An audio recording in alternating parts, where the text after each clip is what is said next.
Ça faisait longtemps que j'avais prévu de partir en croisière avec ma grand-mère et il a fallu que j'annule ma Oh! présence dans la croisière parce que j'ai appelé ma grand-mère en disant: «Mémé, il y a Tom Cruise qui veut que je vienne mixer pour le festival de Cannes». Elle me dit: «Oh mais vas-y! Oh mais Oh bah oh mais voyons. vas-y!» Bonjour à tous, je suis Karima Charnier. Aujourd'hui, avec Aude, je vais interviewer les personnes qui font le Festival de Cannes. Et mon premier invité, c'est Mosiman.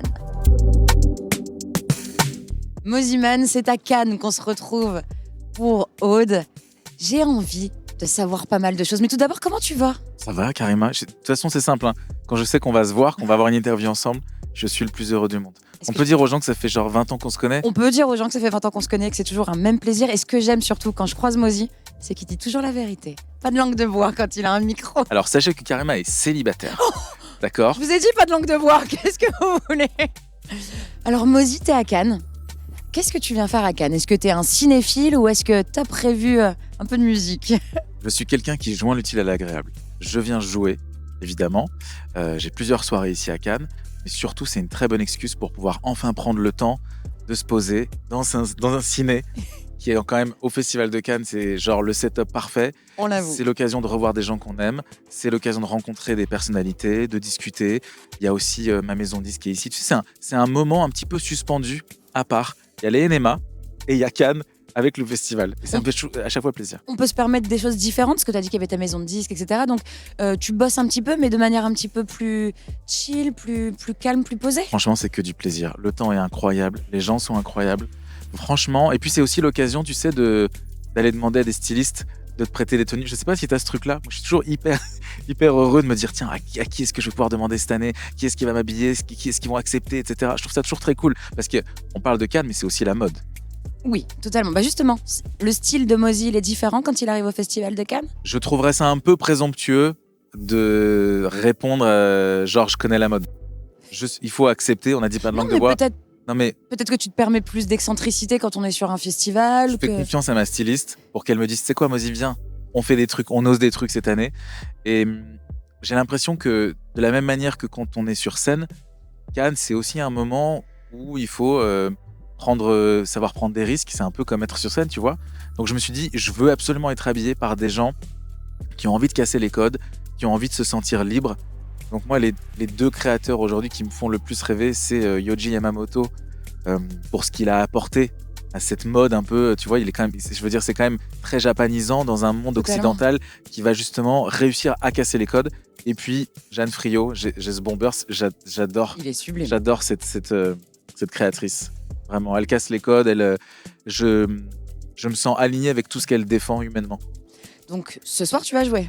Ce soir, je joue. Est-ce que quand on joue lors d'un festival comme le Festival de Cannes, c'est différent que de ce qu'on va retrouver au Zénith, par exemple, puisque tu fais le Zénith ouais. très prochainement? Alors, ça, c'est complètement différent parce que les gens ne m'attendent pas. Ok. Ça ramène une dimension vraiment différente. Ça veut dire que il faut, si tu veux, ça me rappelle un peu quand j'étais résident dans les petits clubs du sud de la France, où les gens, ils sont pas venus pour toi, ils sont venus pour danser, ou ils sont même pas venus pour danser, mais il faut quand même créer l'illusion que ça leur fait plaisir de danser. D'accord.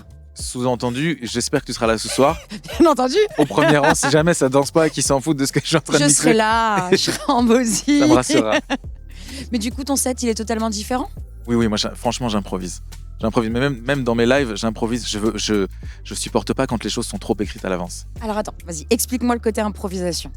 Le côté improvisation, Ouais. c'est, imagine, j'ai une boîte avec 500, 600 tracks, et en fonction de l'heure à laquelle je vais jouer, en fonction du pays, en fonction de qui joue avant moi, en fonction des gens présents, je vais essayer de me permettre de créer une histoire, de raconter une histoire. Donc en réalité, tu crées sur place? Mais oui, oui, il faut. Bah, oui, non, mais on peut se dire que le set d'un DJ, tu vois, il est déjà préparé, on sait approximativement ce qu'on va faire, etc. Pas du tout, c'est le mood. C'est ça. Mais tu sais, ça vient un peu d'un trauma. Hein. On a tous les deux fait la Starac. Ouais. On a tous les deux grandi dans le milieu de la musique. Et il y a quand même ce petit trauma de quand j'étais jeune homme de 25 ans et que je chantais. Tu sais, quand tu rentres sur scène, tu commences ta première chanson. Je veux dire, que ça se passe bien ou que ça se passe pas bien, tu vas, quoi qu'il arrive, continuer ta setlist. Ah oui, il va falloir terminer, oui. Ok, moi, ça c'est pas possible pour moi. C'est impossible. C'est ce que je trouve de magique quand on est DJ, c'est que tu joues un titre et que tu as l'impression que ça passe pas trop, tu as une infime possibilité de choix pour pouvoir aller où est-ce que tu as envie. Et la destination, c'est toujours la même chose. C'est le lâcher-prise, c'est le climax, c'est le partage. Donc on prépare pas, Non. mais on prépare ses looks. Tu nous en as Ah, parlé, ça, ta c'est autre styliste, etc. Est-ce que tu peux nous expliquer comment ça s'est passé, la préparation Ah, c'est très très simple. C'est Aurore Tanguy, oui, s'il te plaît. Je n'ai pas de goût, je ne sais pas m'habiller. Comment Fais-moi tu des peux belles tenues. oser dire je Mais n'ai non, mais pas parce de qu'il goût faut avoir du recul si tu veux. C'est un vrai truc. Il y a des codes qu'il faut respecter. Moi, j'ai pas les codes. Je viens d'un milieu où la mode, c'est une utopie. Donc, je connais pas tout ça. Ça veut pas dire que j'apprécie pas. Au contraire, j'apprends chaque jour. Mais j'ai aussi beaucoup de respect pour les créateurs, pour ce que ça procure aux gens aussi. Je vois ça comme un art à part entière. Donc, je veux pas manquer de respect à cet art-là. Mais comme le cinéma. Tu vois, je pense que c'est une vraie préparation, qu'il faut prendre le truc au sérieux et qu'il faut se projeter en disant ok, est-ce que ça m'irait, est-ce que ça fit. C'est quoi une journée type de Mosiman au festival? Écoute, comme beaucoup d'artistes, je crois qu'on enchaîne beaucoup d'interviews, on fait beaucoup de photos, sachant que pour les gens qui connaissent pas le Festival de Cannes, il y a évidemment le tapis rouge, Totalement. mais il y a surtout des photographes partout, dans les rues. Donc tu peux arriver comme moi tout à l'heure, un peu en schlag avec ta capuche, tes lunettes, et tu sais, comme les footballeurs qui sortent du bus là, Oui. sauf qu'eux, ils savent qu'ils sont photographiés. Tu arrives à l'aéroport et puis tu rencontres déjà plein de gens. Et la journée type, on va aller faire un soundcheck, on va aller dîner, j'espère, parce que j'ai pas eu le temps de dîner aujourd'hui par exemple, Ok. pour te montrer C'est un peu c'est ça le rythme du déjeuner. festival, on déjeune C'est pas, hyper on intense. enchaîne. Ouais, exactement.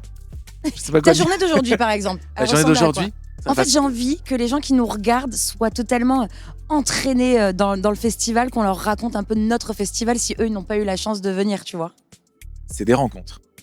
C'est un petit peu ce que j'appellerais du speed dating d'interview. Donc moi, j'aimerais par exemple, tu vois, rester 1 heure avec toi parce qu'on s'apprécie. Et les interviews, j'ai fait une interview juste avant avec un super média, c'était très cool. J'aurais voulu que ça dure plus longtemps. Mais il y a 4 personnes derrière la caméra qui disent ok, maintenant la Mosi, il faut y aller parce qu'on enchaîne avec tel média et puis on va rencontrer tel comédien, on va tourner le dream track de tel artiste, etc., etc. Donc c'est un peu, c'est très flippant. Tu passes ton temps à poser des questions aux artistes, aux chanteurs, aux acteurs, leur dream track. Toi, ton dream track spécial Festival de Cannes, il ressemblerait à quoi? J'ai une réponse un peu lâche, mais Vas-y, je la prends quand même. je l'ai fait l'année dernière. Ok. Parce que l'année dernière, quand même, j'ai fait le Festival de Cannes grâce à Tom Cruise. Excusez-nous. Non mais C'est à ce moment-là que je quitte la vidéo. l'histoire, elle est folle. Totalement. L'histoire, elle est folle, raconte-nous c'est ça. que l'équipe du film Mission Impossible me demande de remixer le thème de Mission Impossible. Et Tom Cruise se dit, mais pourquoi est-ce qu'on ne demanderait pas au DJ de venir jouer le titre pendant qu'on monte les marches avec tout le casting? C'est formidable. Paramount nous a géré un truc de fou furieux. Et donc, je me suis retrouvé là.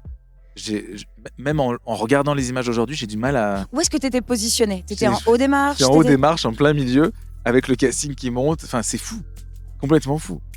Et pour répondre à ta question, l'année dernière, j'ai fait le Dream Track du Festival de Cannes avec Berry Wham, qui m'ont demandé de remixer le fameux thème du festival quand justement ils donnent les récompenses.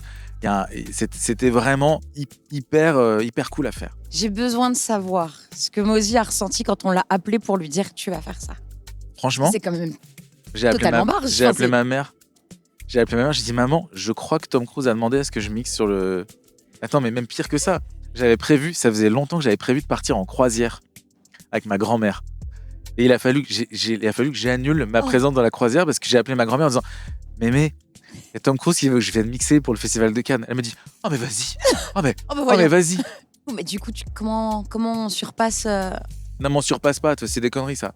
C'est J'ai que pas en ce- réalisé. Mais tu sais, c'est comme, regarde, au bureau, j'ai le trophée de la Starac qui est posé. Parfois, je passe devant, je me dis, Matt, j'ai fait la Starac. T'as gagné la Starac. Oui. Juste pour rappel. hein. Mais je trouve ça fou.